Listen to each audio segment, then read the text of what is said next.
নারায়ণগঞ্জ সদর থানার আওতাধীন ১৩ নং ওয়ার্ড বিএনপির শীতার্থীদের মাঝে কম্বল বিতরণ অনুষ্ঠানের আজকের সভার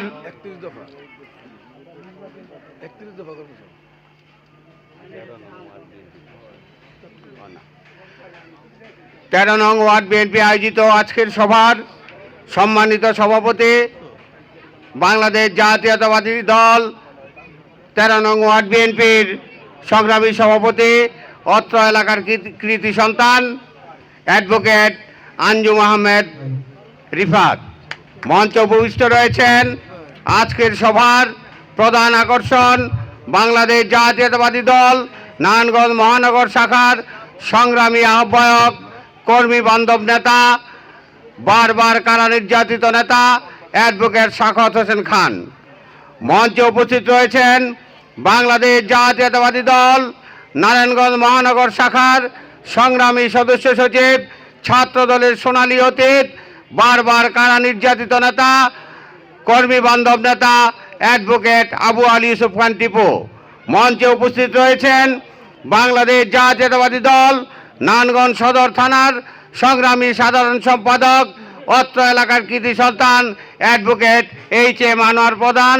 উপস্থিত রয়েছেন সদর থানা বিএনপির সাবেক যুগ্ম আহ্বায়ক শেখ মোহাম্মদ সেলিম, চঞ্চল আক্তার হোসেন এবং বিএনপি নেতা কামাল হোসেন।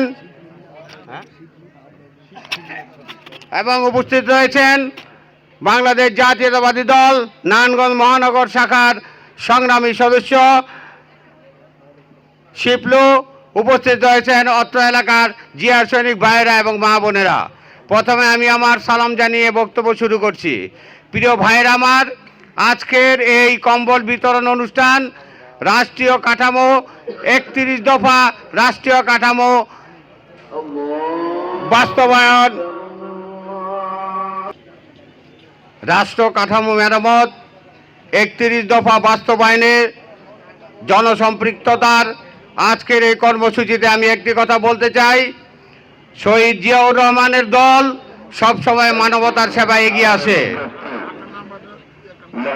আপনারা দেখেছেন ১৯৭১-এ ওই পাকিস্তানি বাহিনী যখন নিরস্ত্র বাঙালির উপর ঝাঁপিয়ে পড়েছিল, তখন আওয়ামী লীগের সংসদ সদস্যরা সেদিন পালিয়ে বেরিয়েছে এবং পাকিস্তানে তারা আত্মগোপন করেছে। শহীদ জিয়াউর রহমান চট্টগ্রাম কালুঘাট বেতার কেন্দ্র থেকে স্বাধীনতার ঘোষণা দিয়ে এদেশের মানুষকে মুক্তিযুদ্ধে ঝাঁপিয়ে পড়ার জন্য আহ্বান করেছিলেন।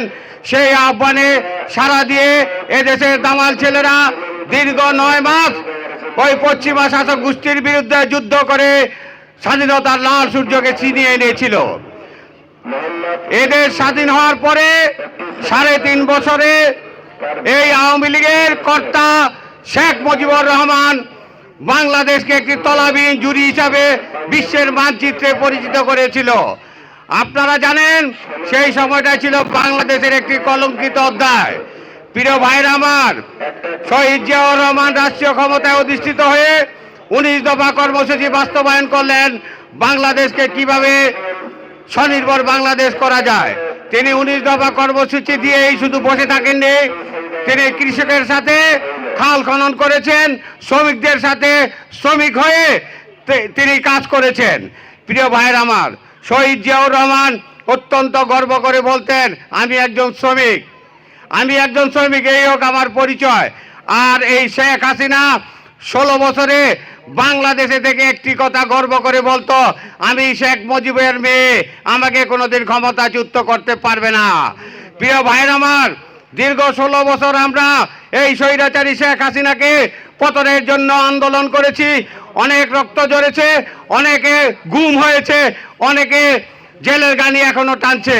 এই ১৬ বছরে বিএনপির এমন নেতা আছে যাদের কোর্টের বারান্দায় ছিল তাদের স্থান। তারা শুধু বাসায় রাত যাপন করে এসে আবার গেছে কোর্টের ভিতরে আপনার হাজিরা দিতে। এইভাবে চলেছে বিএনপির নেতাকর্মীদের দিনের অবস্থা। প্রিয় ভাইরা আমার, জুলাই থেকে আগস্টের ৫ তারিখ পর্যন্ত এদেশের বৈষম্য বিরোধী ছাত্র আন্দোলনে ওই হায়না শেখ হাসিনার পতন হওয়ার পরে শহীদ জিয়াউর রহমানের উত্তরসূরি তারেক রহমান, বিএনপির ভারপ্রাপ্ত চেয়ারম্যান তারেক রহমান 31 দফা কর্মসূচি ঘোষণা করেছেন। এই 31 দফা কর্মসূচি কি? 31 দফা কর্মসূচি উপলক্ষে আপনাদের কাছে একটি বুকলেট যাবে এবং লিফলেট যাবে। আপনারা এই লিফলেট এবং বুকলেট আপনারা পড়বেন এবং অন্যকে বুঝাবেন। আর যদি আপনাদের বুঝতে অসুবিধা হয় তাহলে আমাদের বিএনপির নেতৃবৃন্দ আছে, আপনাদের কৃতি সন্তান আনোয়ার হোসেন এবং শেখ আঞ্জুমান রিফাত আছে, তার কাছে বুঝবেন। এই 31 দফা কর্মসূচি যদি বাংলাদেশে বাস্তবায়ন হয় তারেক রহমানের, তাহলে বাংলাদেশ আবার বিশ্বের মানচিত্রে মাথা উঁচু করে দাঁড়াবে। বাংলাদেশ হবে একটি স্বনির্ভর বাংলাদেশ। প্রিয় ভাইয়েরা আমার, আপনারা জানেন বিএনপির মার্কা কি বলুন তো? ধানের শীষ। এই ধানের শীষকে মুছে ফেলার জন্য এই 16 বছরে শেখ হাসিনা এমন কোনো কাজ নাই যে করেনি। শহীদ জিয়াউর রহমান তার কর্মসূচির মাধ্যমে গ্রাম থেকে গ্রামে, শহর থেকে শহরে 68,000 গ্রাম চষে বেরিয়েছেন।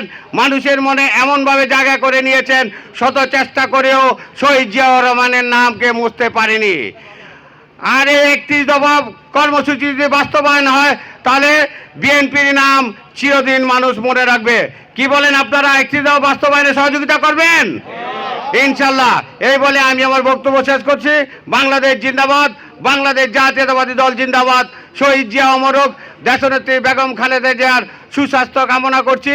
তারেক জিয়া, এগিয়ে চলো, আমরা আছি তোমার সাথে। ধন্যবাদ সবাইকে।